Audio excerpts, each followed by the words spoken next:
Hi, guys, and welcome to the Founder's Recipe class. Um, the title's unusual, the name of the class is unusual, so I wanted to explain how it got this name. So I'm going to start at the very beginning because that's a very good place to start. So, when I went to college, I was the first person on either side of my family to go to college, and my freshman year was terrifying. I decided to study political science because I wanted to be an attorney, and a lawyer that I knew said that's what he studied. And I'd always been interested in American history and in government, so I figured that was the course to study. So I did. And I started my political science degree, and I had to choose an emphasis, and my emphasis was on the early republic. So I went to class, and I quickly noticed that I was way out of my league. There were things on the syllabus that I didn't recognize. The things that were being talked about, even in the very first few days of class, were unfamiliar to me. I'd never heard of the Federalist Papers, for example, and there were kids in my class, in like my Poli Sci 110 class, that could quote parts of the Federalist Papers. I didn't know what they were, and I went to a good school. It was a private school, but we didn't get taught any of that. When people were mentioning names, for example, someone would say John Locke this and Montesquieu that. I didn't know who those people were. So I considered, well, I think I should drop out. And so before I did that, I went to talk to my favorite professor, Dr. Richard Vetterly.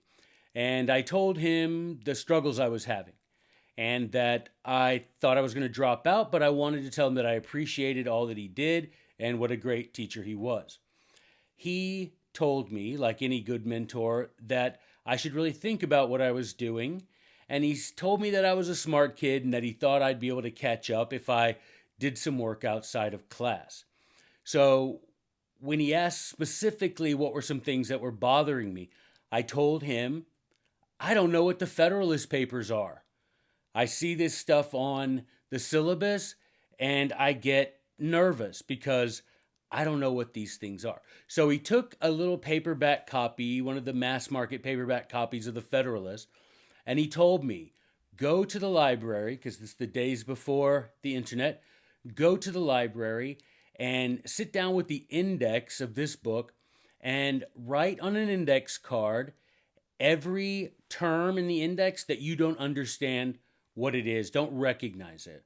Well, very few of the things in the index I did recognize. So I wrote them down on index cards, one term per card, he told me. So I went back to him after I was finished with that assignment, and I think he was a little surprised by how little I knew, but he was undaunted and he said, now go back to the library and look up these things until you know what they are and write the definition down on the index card. So I did that. I went back and I would look in encyclopedias, and some of the encyclopedias wouldn't have anything. I would just look anywhere I could. I would just hunker down in the library for hours at night trying to learn, trying to teach myself what these things were that the founding fathers were talking about so often. So I finally did that. I took that back to him. And the one day I went to show him all that I had written down on the index cards, all the definitions. Mind you, there were a few I couldn't find at all. There was another professor in there, and he said, well, why don't you do the same thing with the Anti Federalist Papers? Also, I'm like, I just found out there are Federalists, and now I find out there's Anti Federalists.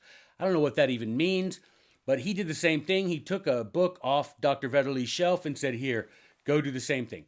Did the same thing, exact same process, names, definitions on index cards, took them back to the professor, Vetterly, and the other professor, and they said, wow, there's some stuff on here that we don't even recognize. Now, these guys were respected PhDs in political science who I would expect would know everything in the indexes of those two books. And they didn't. And so I started to notice that there were people that were quoted regularly by the founding fathers who were pretty much completely unknown at this point. And in part of my study of this, I came across a scholarly journal article, which I didn't know that such a thing existed before then either. I knew magazines. I had no idea there were scholarly journals that people, filled up with pages of in-depth study of these things. So I found one, and it was the one by Professor Donald Lutz and Charles Heinemann. I think it was University of Houston in the mid 80s sometime, I think. So I read that and I noticed they'd done a study of all the people that were quoted by the founding generation. I think their parameters were like 1764, the Stamp Act through 1805 or something like that. So I looked at that list and they had a list of 37 men. There were 36 books, but two of them, John Trenchard and Thomas Gordon, wrote as companions, as partners.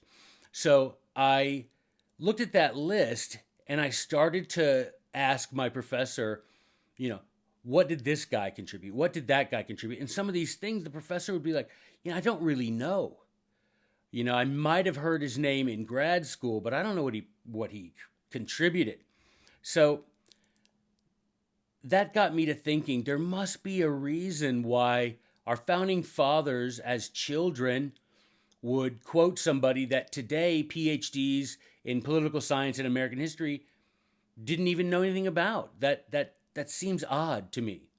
Now, that doesn't tell you, of course, why this class is called the Founder's Recipe, but I'll tell you. So keep that in mind. My experience freshman year with finding all these strange names and that I didn't recognize, but then teaching myself about them and the experience that took. And mind you, it took a long time. And I didn't read all the books right away. I just found that they existed. So let's skip to where we used to go to my grandma's house every summer. And my dad would get so excited when we were going to my grandma's house because she would make banana pudding.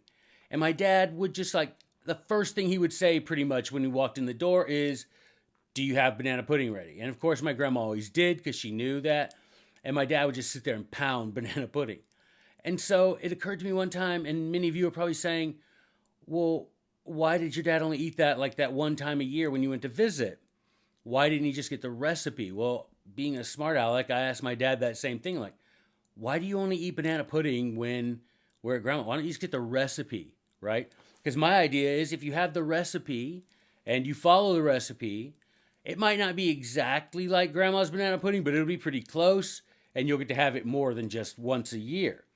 Now, that's how I got this name. Because in my mind, I'm like, if we want to have another James Madison, if we want to have another Thomas Jefferson or George Washington, we need to follow the recipe that created those men.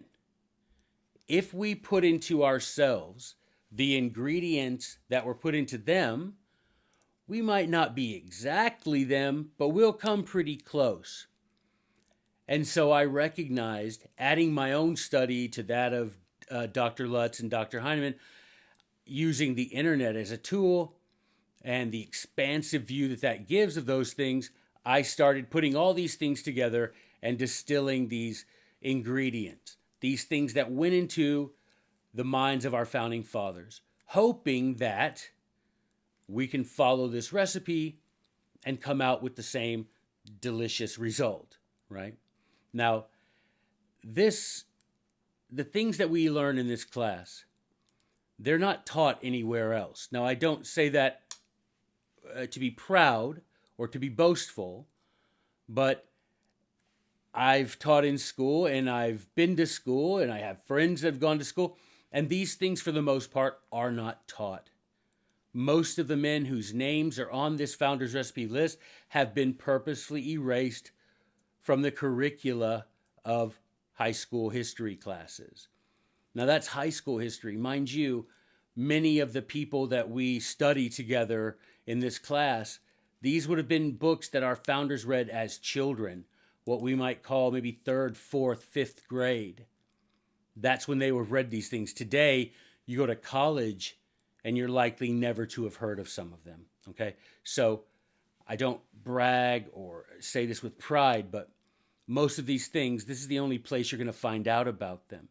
And they are important things to find out about indeed, right? So, going forward, for years, in the educational system of America, we've wondered why have we not recreated a generation like the generation of the founding fathers? Well, I believe the answer is we have not followed the recipe. We have been putting in different ingredients. We've substituted salt for sugar and then wondered why the cake isn't sweet. It's not a great mystery. When you look back and you do the intense study of what these men read and the effect that it had on them, when you can see echoes, and sometimes not echoes, sometimes they've lifted whole parts from these books that they studied that were so important to them. They've lifted whole parts and put them in the Constitution or the Declaration or the Bill of Rights or other documents, the Articles of Confederation, the state constitutions. When you start looking at that and you see that the effect these things had on them, these books, these principles, these ideas, these authors, well, then it's easy to see why some people wouldn't want us to read those same books.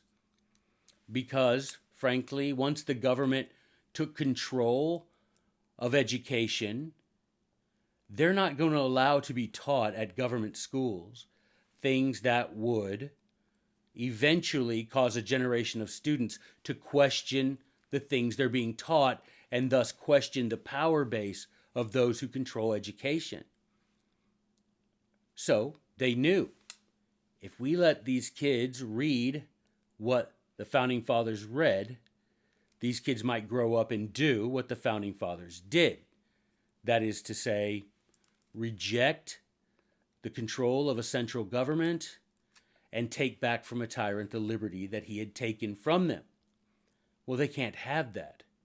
And so these things were removed from the curriculum of American schools. Now, the idea of this class is we're going to put them back. We are going to follow the recipe as closely as we can. It will never be perfect, but it can come close. If you put the right ingredients in, you put it at the right temperature and for the right amount of time, you're going to have something close if you're diligent and careful. So we're going to study these things. We're going to put these ingredients back in our heads. We're going to put it for the right amount of time, the right temperature, all that stuff. And we're going to try to create that founding generation again. A generation who loves liberty. A generation who knows to reject tyranny and who can detect it when it first appears. Not a people who have to wait till their liberty's taken to find a way to get it back, but a people who are so jealous of their liberty, who love their liberty so much, that when they do take it back, it will never be taken from them again. That's the idea. And finally, there are other courses who might teach you about the Constitution, who might teach you about principles of government. But what this course is designed to do is not only teach you those things, but to teach you not only what the Founding Fathers put in the Constitution and the Declaration, but why they put it there and where they got those ideas from. We want to stop drinking downstream. The idea is that with this course, we are going to drink these principles in, and we're going to drink it right from the source. We're going to right where the water's gurgling out of the ground and drink it from there. The same sources from which our fathers drank. Rather than relying on a textbook or some popular historical nonfiction book where we're drinking so far downstream. And you can imagine the water downstream where horses and people and whatever has been running through it. Not quite the same experience drinking out of that as going up to the source and drinking it right out of the earth, where it's pure and sweet and delicious. And that's what we want to do. We want to get back to those sources, right? Not the stuff that's being sold to us today. So that's the point of this lesson. That's the point of this whole course, I should say, is to get back to those sources. And you will become in yourself, as you drink these delicious waters, as you put these ingredients in, you will notice yourself developing an ability to see your own time through a lens of history. You will notice that you're able to see things differently, patterns that before were unfamiliar, invisible, unrecognizable to you. But now, because you've seen things through this lens that hasn't been used in over 200 years, you're going to start seeing things. It's going to make you a leader. You will be able to influence people by telling them chapter and verse, so to speak, of where these ideas that are expressed in the Constitution and Declaration, what is the source of those ideas? People will look to you as a leader, and that's the idea, that we create a generation of people with the wisdom and the virtue to become leaders and to restore the liberty that's been lost from our country. Okay?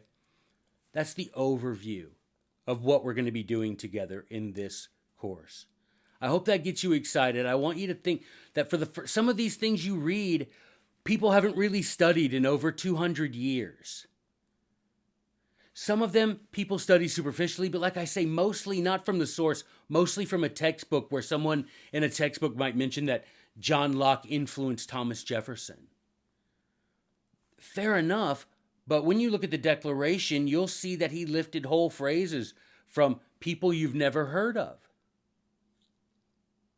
Or if you have heard of them, you certainly haven't gone into their books and read their actual words.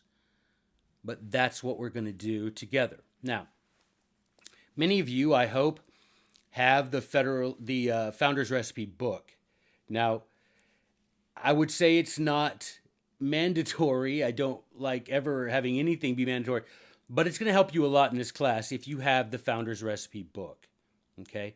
So for those of you who do, I'm going to be talking to you now about the section called How to Use This Book, because I want you to understand what's in the book and what isn't in the book, what's in our class. For those of you without the book, what's in the class and what isn't.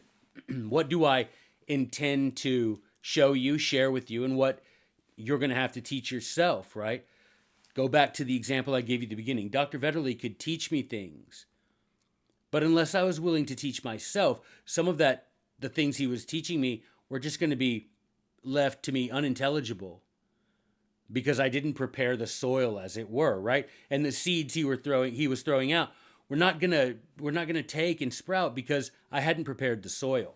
So I want you to know from the beginning what this book is, what this course is, and what it isn't, right? So how to use this book. Basically, I want this book to be a way for you to identify other books that you want to read.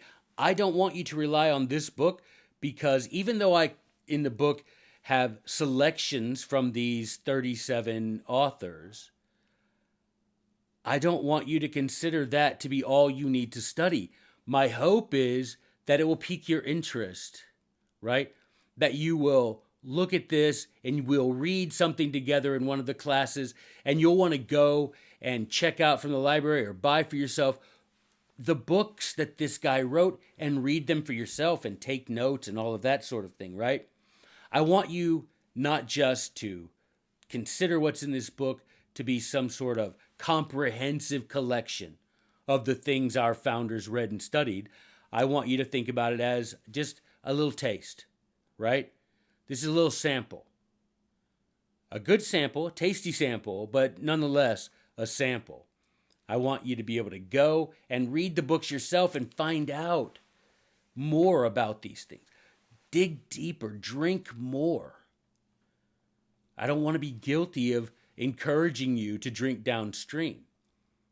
And not all of them are going to have the same effect, and that's fine. You don't have to care as much about one as you do another, or be as interested in one as you do another. Get a little bit of everything, and then dive deep into those things that you really are interested in. And that's completely okay, and more than okay, it's wonderful, miraculous, transformative, right? Because all we need is a few people interested enough in these things to tell other people about it. And you'll find that there are people who don't support the truth because they don't know where to find it. But when they're shown those things, they accept those things. And then they advocate those things, and then they share with others about these things. And then we have those little brush fires of liberty that Samuel Adams talked about. Okay? That's all we need to do, right? So this book is just a taste, right? Just a sampling of all the great things you could read from the men whose works are contained in this book, right? Now, a second step that's very important and was very important to the Founding Fathers and for 2,000 years of educated people before them is this concept of pondering. Reading isn't enough.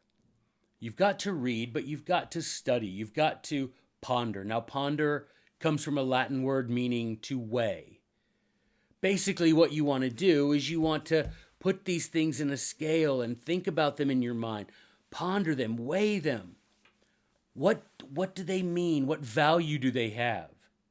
Right? Now, sometimes you'll be able to take these things. For example, if you want to know if this object weighs 2 pounds, well, on the other side of the scale, you put something that you know weighs 2 pounds, what we call a standard, right? So the idea is when you come across these things that we're reading together, that we're studying together, and you want to ponder, you want to weigh, right? Ponder is where we get our word pound, right? So when you want to weigh these things in your mind, you might think, have I read this somewhere else in something that I know or trust to be true, in the Bible, for example, right? You see these things repeated there and you're like, I know that is true. And so this, when I ponder it, when I weigh it, it matches, it weighs it, so I know it's also true. You can do that. All of those sorts of things, but you've got to ponder them. You can't just read them and expect it to stick to you. You've got to ponder it.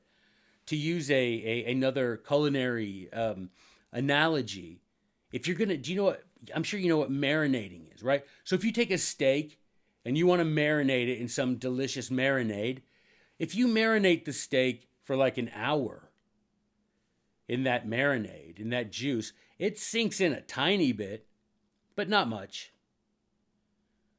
right? When you put it on the grill, it burns off and it doesn't really have a flavor.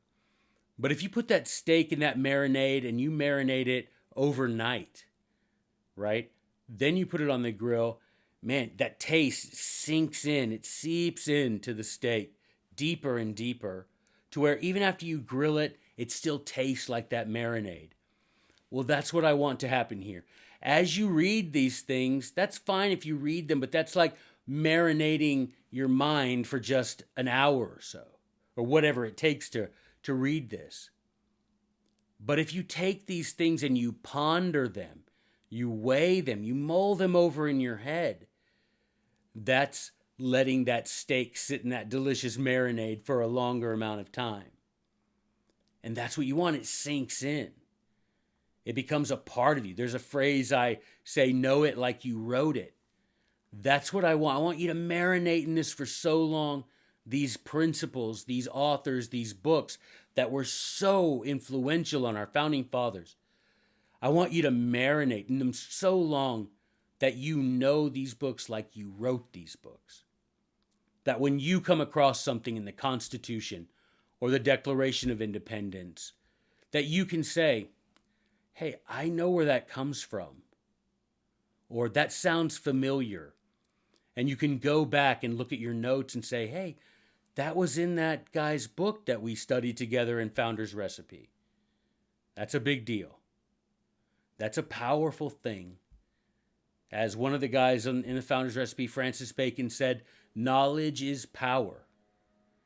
And you can use power for good or you can use power for evil, right? That's up to you. But I'm hopeful that we can use this knowledge for good.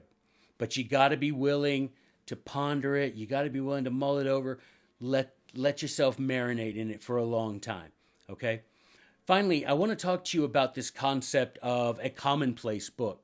Now, this is something that I'll be referencing a lot in this class, and I want you to have your own commonplace book, uh, simply for the purpose of being able to record not only the quotations that you like from the things that we share, the readings that we share, but more importantly than that, I want you to be able to record your thoughts about those things. So, for example, here's my current commonplace book, right?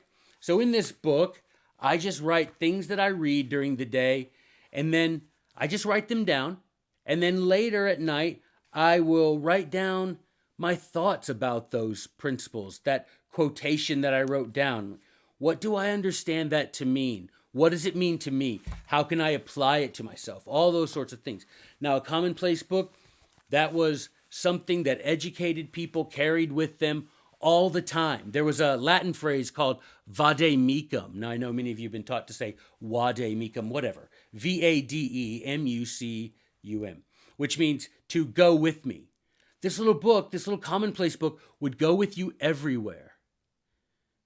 And you would use it. When you heard something that you wanted to remember and think about later, when you read something, you would write it down in your commonplace book, okay? You've got to have one, please, for this class. Have a commonplace book where when you read things in this book that outside of class, right? When we're finished talking together, I hate calling it class. It sounds like too much like school, and that's terrible. But when we're talking about these things together and we're reading something in Cicero, for example, and you want to remember it, you write it down in your commonplace book so that later on, sometime later, that you can go back, read that, and write down your thoughts.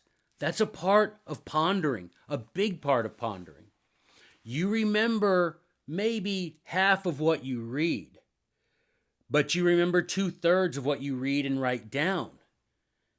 And then you read, according to science of memory, you will remember about 80% of what you read, write down, and then that you analyze, ponder, to use a different word. Weigh it out. Write down what you think these things mean. It's a big part of it, guys. Make sure you have one of these, and it'll become invaluable. Now, those of you who have the book, the Founder's Recipe book, you'll notice that there are blanked line pages at the end of each selection. That's for you to use as a commonplace book if you want to. You don't have to. You can write in your own commonplace book, so you don't have to carry the Founder's Recipe book, and you can put it in your own commonplace book that you use for everything else. Perfectly fine.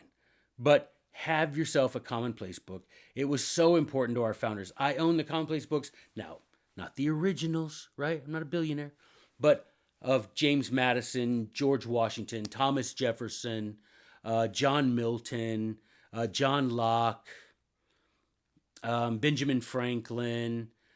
I have the commonplace books of these guys because I think I am better off by reading what people I respect as being wise, what they read, right? And maybe I learn from what they learned, and maybe I understand it differently. That's fine. But commonplace books were once such an integral part of learning because you didn't have textbooks.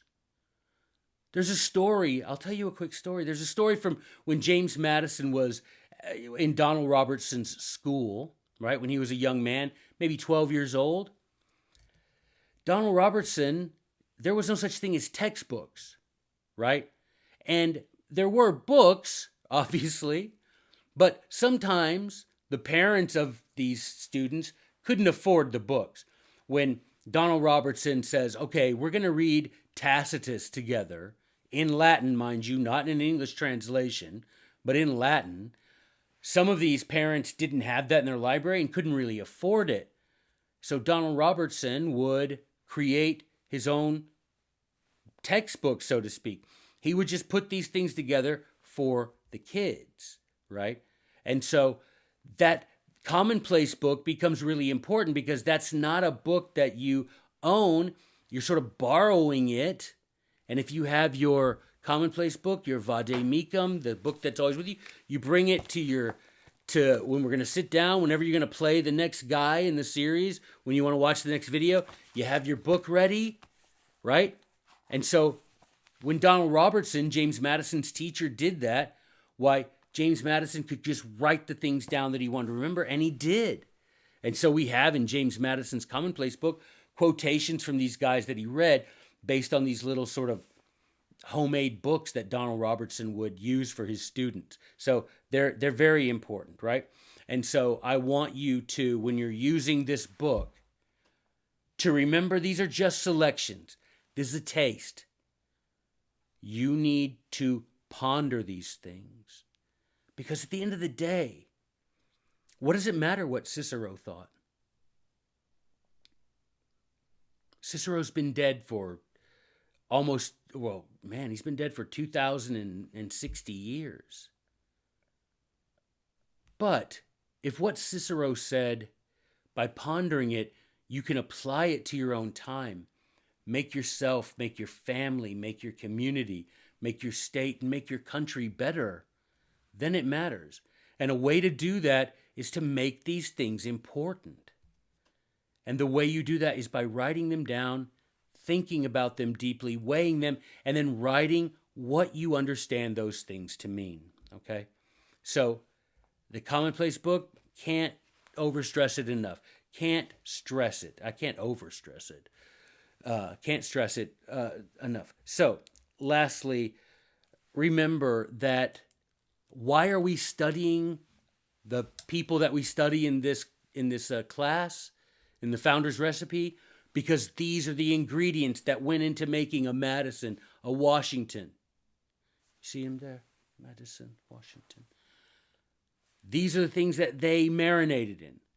These are the sources from which they drank that gave them these the great wisdom that we look up to, that enabled them to craft the Declaration of Independence, the Constitution, the Bill of Rights. We're studying these things for that purpose. This isn't some random selection of books, right? But finally, remember, this is just a selection. This isn't a comprehensive, this isn't a 5-course meal. This is an appetizer, right? Consider that to be an appetizer. It's not a 5-course meal, okay? So dig into this. Get excited about the things we're going to read because they're exciting things. Have your Clorox wipes in case your mind blows and so you can wipe it off the wall, right? You don't want brain matter on your, it's not comely, it's not attractive. People come over and there's bits of brain sliding down the wall. It doesn't look good. So wipe that off. But get excited about this. I hope you are. And we'll see you in the next lesson. All right? Thanks, guys.